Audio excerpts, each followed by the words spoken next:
Be me, Stephanie, 31, freelance diversity and inclusion consultant. Spent the past 3 years building my practice after getting certified. Really believe in this work. Grew up watching my mom get passed over for promotions by less qualified men. Saw how corporate spaces centered male comfort over everything else. Someone needs to disrupt that. Someone needs to make these tech bros examine their privilege and create space for marginalized voices. That's what I do. Just landed a 3-month contract with Apex Digital, about 45 people, tech startup doing project management software. CEO Jennifer brought me in after their Glassdoor reviews mentioned bro culture, and diversity metrics looked bad for a funding round. My job is to make them uncomfortable enough to change. Week 2, I'm running my Unpacking Workplace Privilege workshop in their glass-walled conference room. Typical startup aesthetic, exposed brick, standing desks, motivational posters. About 15 people in the session. The women are engaged. Priya from marketing is nodding along, taking notes. Jessica from design shares stories about being interrupted in meetings. Sarah from HR is actively participating. 2 POC guys also contributing.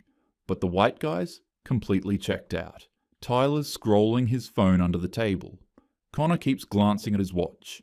And this one engineer, Jack, mid-30s, slightly heavy-set, faded company hoodie, is sitting in the back with arms crossed, staring at the wall behind me. I do the privilege walk exercise. By the end, predictably, the white guys are way ahead. I ask how it feels. The women talk about it being eye-opening. The guys just shrug, say, interesting exercise in flat voices. After the workshop, I catch Jack in the hallway. Hey Jack, right? I noticed you didn't participate much. He gives this polite corporate smile. Yeah, just not really my thing, no offense. That's actually part of the problem, though. When people with the most privilege opt out of the conversation, nothing changes. He shifts uncomfortably. I hear you. I've just got a lot of work. But I'm persistent. The whole point is creating space for voices that aren't usually heard. That includes your struggles too.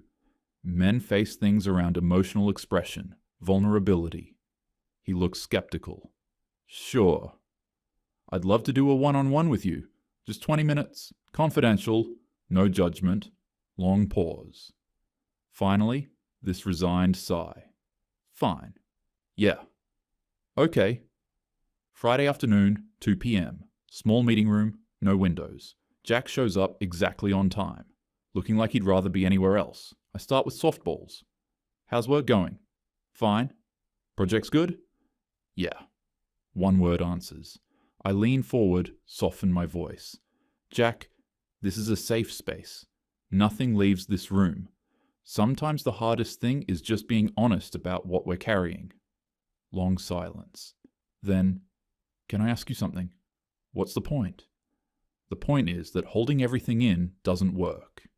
Maybe you've been told your whole life to just handle it, be the rock. But that's exactly the toxic masculinity we're trying to unpack. Another pause. Then something shifts in his face. This exhausted look. You really want to know? Yes. Absolutely. He takes a breath. My marriage is falling apart. My wife told me a few months ago that she's not attracted to me anymore. Because I've gained weight. He laughs bitterly. I've put on maybe 40 pounds over the past 2 years. Stress, long hours, eating like shit. I'm genuinely caught off guard. This is way more intimate than I expected. There's this split second where I almost want to laugh. Not meanly, just because it's awkward, but I keep my face neutral. She won't touch me, hasn't in probably 6 months, makes comments constantly. Maybe you shouldn't have seconds. Those pants don't fit anymore. Just constant digs. That sounds really painful. I've been trying to lose it. Gym at 5 a.m, meal prepping. I've lost maybe 10 pounds, but it's not enough. She still looks at me like... He stops. Sorry, this is probably too much. No, this is exactly what we need to normalize. Men sharing vulnerability. His voice actually cracks. I feel like I'm failing at everything. My marriage, my body, being the man she wants. I cry in my car sometimes during lunch. Just sit there, feeling pathetic. I'm silent, processing. Then, Jack, thank you. This is brave. This is the kind of openness that creates change. He nods, looking exhausted, but maybe slightly relieved. Does anyone else at work know? God, no. It's humiliating. Well, you told me. And that's a start. We wrap up. He leaves looking lighter. I feel successful, like I finally broke through. 3 days later, I'm having lunch at Brew and Bite with Priya, Sarah, and Jessica, the core group who actually get it. God, it's like pulling teeth with these guys, I say. They just sit there like hostages. Jessica laughs. Tyler literally scrolls his phone the entire time. Sarah sips her latte. Do any of them actually engage? This is my moment. Actually, yes. I had a breakthrough with Jack. They all look interested. Priya leans forward. Jack Chen? The quiet guy? Yeah, he finally opened up. About what? I hesitate for just a second, but this is a safe space. His marriage. He's struggling. His wife told him she's not attracted to him anymore because he's gained weight. She won't sleep with him, won't even touch him. Beat of silence. Then Sarah makes this face, trying not to laugh. Jessica lets out a surprised laugh. Oh my God. I know, I say, smiling now too, because the absurdity is kind of funny when you say it out loud. I mean, Sarah says carefully, maybe she has a point? We all kind of look at each other. Right? I say. That's what I thought. He framed it as her problem, like she's being cruel, but he did let himself go. He admitted 40 pounds. Jessica nods. And women are expected to stay perfect forever. We gain 5 pounds, and suddenly we're letting ourselves go.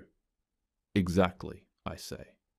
And then they expect us to still be attracted to them, still do all the emotional labor. Hold on, Sarah says, her HR voice activating. He talked to you about his sex life. At work? Well, it was in a private session. But still, that's kind of inappropriate, isn't it? I mean, the point is vulnerability. Sure, but there are boundaries, Sarah says. That sounds like emotional dumping. As HR, if someone said a male colleague was talking about his sex life, I'd have to take that seriously. Uncomfortable pause. I think he was just being open. That's what we're asking. Priya looks thoughtful. I mean, yeah, but also, it's weird he went there. Maybe his wife is just done with him. Right, Jessica adds. It's interesting he framed it as her failing, instead of his failure to maintain himself. We talk for another 20 minutes, but something has shifted that I don't notice. 1 week later, Tuesday morning. I arrive early, head to the kitchen for coffee. I hear voices, Tyler and Connor by the coffee machine. I catch the tail end. Called into HR yesterday. Jack? What for? Someone said he was talking about his sex life at work. I freeze. They haven't seen me yet. What? That doesn't sound like Jack. I know. He looked completely destroyed. Then Tyler sees me, goes completely silent. Both men dump their coffee and leave immediately. I stand there alone, stomach in knots, but I push it down. Jack probably said something to someone else. That's the only explanation. Over the next few days, I try catching Jack. Thursday, I see him in the hallway. Hey, Jack! But he doesn't stop. Just says, hey, in this completely dead voice and keeps walking, eyes on the floor. His shoulders hunched, head down. He looks like he's aged 10 years. That night, I text Sarah. Me. Did something happen with Jack?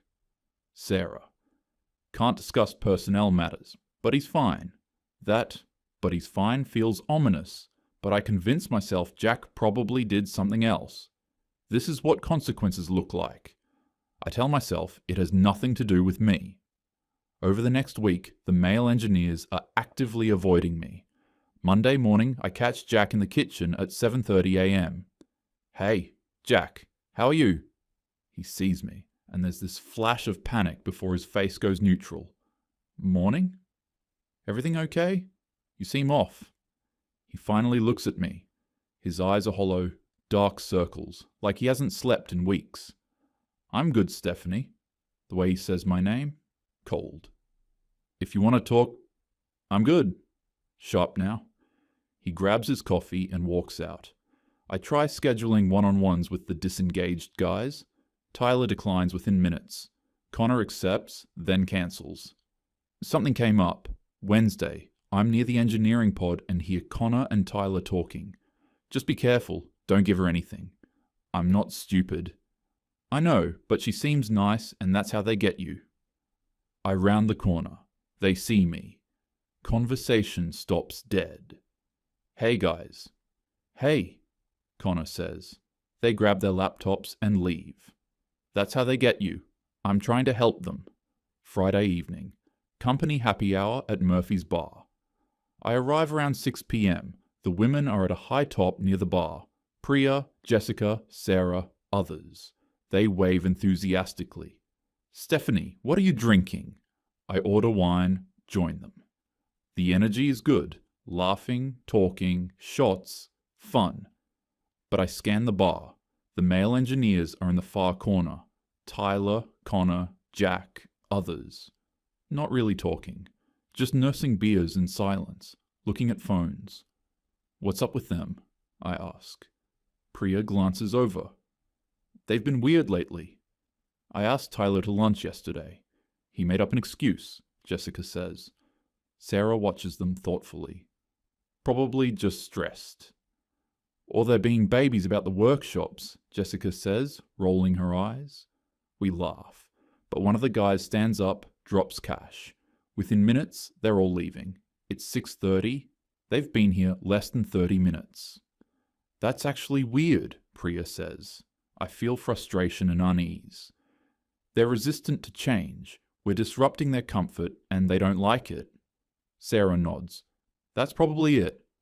But Priya looks uncertain. That night, 3 glasses of wine in, I text Sarah again. Me. Be honest, did Jack do something? 10 minutes later. Sarah. He didn't do anything wrong exactly. Someone expressed concern about boundaries. It's being handled. Me. Who? No response. Me. Was it about our one-on-one? Still nothing. That uneasy feeling spreads through my chest, but I drown it with rationalization. Jack must have talked about it inappropriately with someone else. That's why HR got involved. I didn't do anything wrong. If he got in trouble, that's on him. I tell myself this until I almost believe it. Wednesday morning. CEO Jennifer calls me in. Her office is corner space, windows overlooking downtown, modern desk, motivational books, framed awards. Thanks for making time, she says. I wanted to check in. Good, I say defensively. The workshops are really landing. That's great. I've heard positive feedback. Pause. But I'm seeing concerning trends in our engagement data. Oh. She pulls up a spreadsheet, turns her screen. Look at the male employee scores since you started. The numbers have dropped. Significantly. Participation down 23%, satisfaction down 18%. Open-ended responses say they feel they have to be careful what they say, that the environment feels tense. Heat rises in my face. That's exactly what we'd expect during culture change. People with unchecked privilege feel uncomfortable when that gets disrupted. Maybe. But this is all male employees, not just white men. Our Asian engineers, Marcus who's black, their scores drop too? Because they're still men. They still benefit from patriarchal systems. Stephanie. Her voice is firm. I brought you in to improve culture, not make half my workforce feel unsafe. Unsafe? I laugh sharply. They're not unsafe. Women are unsafe. Men examining their privilege isn't. One of our senior engineers is on a performance improvement plan because of a complaint related to your work. I go still. Jack. Yes, Jack Chen. 4 years here. 0 complaints, 0 issues, excellent reviews, and now he's being investigated for inappropriate workplace conversations. Then he had inappropriate conversations. Jennifer looks at me for a long moment. Did he? Or did something else happen? I don't know what you're implying. I'm asking directly, did Jack share something with you in confidence that made it to other people? My heart pounds. One-on-ones are confidential unless... That's not an answer. I may have debriefed with Sarah. That's standard when someone shares concerning information. What was concerning? I fumble. He talked about his sex life. That's not appropriate workplace conversation. In a mandatory D&I session that you told him was a safe space? We stare at each other. Jennifer, if Jack was making people uncomfortable, was he? Or are you retrofitting justification? I stand. I don't think this is productive. Sit down. I sit. I'm not firing you. Your contract runs through the month, but whatever happened with Jack, it scared people. The men on this team are terrified of you. Maybe they should be scared. That's not the work. That's fear. And fear doesn't create change, it creates silence. That evening, my apartment. I'm furious. I open PowerPoint. Title, Professional Boundaries and Emotional Labor. I write, inappropriate workplace disclosures. Details about your sex life or intimate relationships. Trauma dumping without consent. Making your struggles someone else's responsibility. I text it to Sarah and Priya. Me. Thoughts for Friday's workshop? Sarah. Perfect. Priya. Are you sure this is the right move? Me. Yes. People need boundaries. Priya. Okay. Friday afternoon. The workshop. Conference room full. Mandatory attendance. Women in front, men in back. Jack's in the far corner, staring at the table. I go through slides, talk about emotional labor, about appropriate vulnerability versus dumping. When I hit the inappropriate disclosures slide, the temperature drops. Jack shrinks in his chair, gets smaller. The key thing to understand, I say, is that vulnerability isn't a free pass to make people uncomfortable. There are appropriate channels for personal issues. Therapists, counselors, friends outside work. Your colleagues aren't your emotional support system. I avoid looking at Jack. When we bring deeply personal, sexual, or traumatic content into the workplace without consent, we're perpetuating harm. We're making others responsible for our emotional regulation. That's not vulnerability. That's labor extraction. The women nod. Sarah takes notes. The men look like statues. Jack's face is bright red, jaw clenched so tight I can see muscles working. Any questions? Dead silence. Great. I'll send a feedback form. People file out immediately. Jack practically runs for the door, head down, shoulders hunched. Priya catches my eye. She looks sad. 15 minutes later, parking garage. I hear footsteps behind me. Stephanie. I turn. Tyler. Power walking toward me, face tight with anger. Tyler. You know what you did, right? His voice shakes. I don't. You know exactly what you did. If you're upset about the workshop, Jack trusted you, specifically you, in a confidential session. He did what you told him to do. He was vulnerable. He shared something deeply personal and humiliating. My heart hammers. I don't discuss. You told Sarah, at lunch, at Brew and Bite, you told Sarah and Priya and Jessica about his marriage, his wife, his weight, his sex life. You gossiped. I was debriefing with HR. Bullshit. You laughed about it, and now Jack's on a performance plan. Half the office thinks he's a creep. His reputation is destroyed, and you just spent an hour lecturing everyone about how what he did was inappropriate. If he made people uncomfortable, he didn't. He talked to you, in private, and you weaponized it.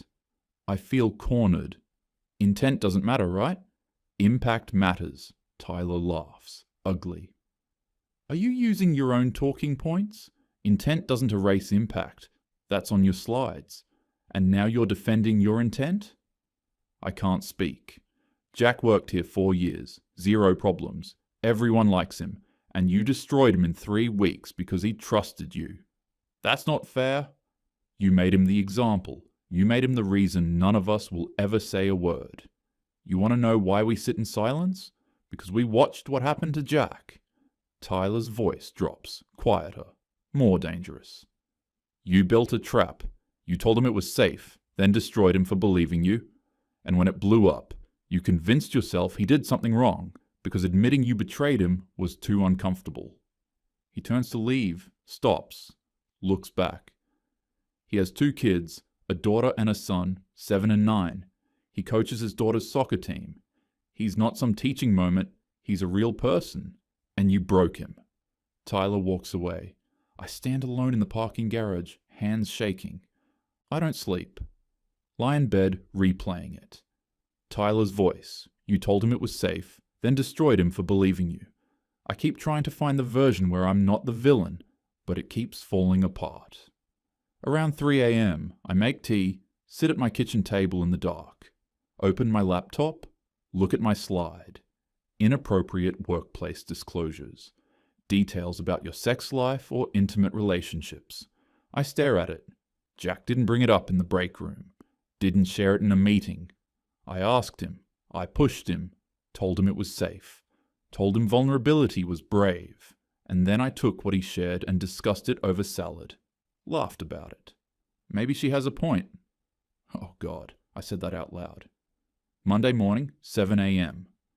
I text Sarah to meet me. She arrives at 7:30, looking wary. Did you report Jack to HR? Her face closes off. I can't. Sarah, please. Long pause. She sits. Yes. The floor drops out. Why? Because you told me he was talking about his sex life at work. That's inappropriate. That made me uncomfortable. I have a responsibility. It was in a confidential session that I pushed him to do. Stephanie. Her voice is patient, like explaining to a child. He told you his wife won't have sex with him. That's sexual content. In a workplace. That crosses boundaries. But I asked him, and honestly. Sarah leans back. Maybe his wife has a point. He did let himself go. 40 pounds. Why is that her responsibility? Why should she stay attracted to him when he stopped caring? I stare at her. Those are my words. My exact words from lunch. That's what you said, Sarah continues. Remember? You said it was interesting he framed it as her problem instead of taking accountability. I know what I said. So what's the issue? This is accountability. This is consequences. Isn't that what we talk about? My stomach turns. Sarah, I violated his confidentiality. You were debriefing with HR. That's appropriate. Look, I know you're feeling bad, but you didn't do anything wrong. Jack made the choice to share something inappropriate. He's a grown man. This is on him. She's using my framework, my language, my logic against itself. I stand abruptly. I have to go. Tuesday afternoon. Hallway. I nearly run into Tyler. Tyler, wait. I need to know how Jack is. He stops. Doesn't turn. You really want to know? Yes. Long pause. He's been sitting in his car during lunch every day for the past week and a half. Just sitting there. In the parking garage, not eating, staring at nothing. My throat tightens. Connor tried to check on him yesterday. Knocked on his window. Jack wouldn't even roll it down. Just sat there, like Connor wasn't there. Oh God. He has 2 kids, Stephanie, a daughter and a son. He coaches soccer. He's a real person who trusted you, and you destroyed him. Tears burn. I didn't mean... I know. That's what makes it worse. You did it casually, over lunch, because it was awkward and funny, and when it blew up, you told yourself he deserved it, because admitting you betrayed him was too uncomfortable. He pauses. Jennifer got an anonymous complaint against you, multiple male employees, hostile work environment, confidentiality breach. They're calling for your contract termination. I feel punched. Who? Anonymous. Could be anyone. Could be all of us. He looks at me steadily.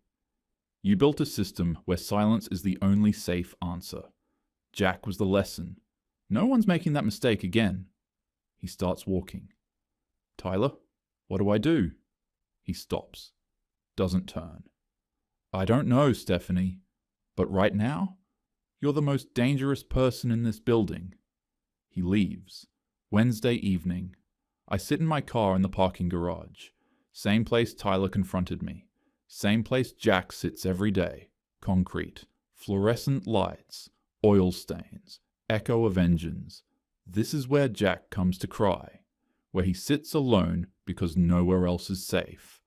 I finally see it clearly. I pushed him to open up. He resisted, but I convinced him it was safe.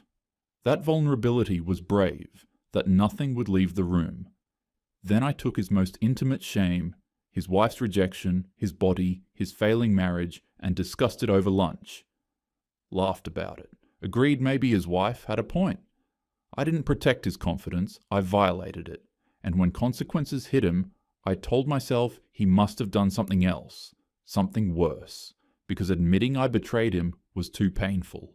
Then I made him sit through a workshop that was basically public flogging. Used his situation as an example without naming him, but everyone knew. Everyone saw him shrinking. I built a system where men are told to open up, then punished for doing so. The silence isn't resistance, it's survival. It's the only rational response to what I created. And now, Jack sits in his car every day, too broken to eat, too destroyed to face anyone. On a performance plan, because I gossiped. I put my head on the steering wheel. I'm not the hero of this story. I never was. I'm the danger they all learn to fear, and I built this trap myself.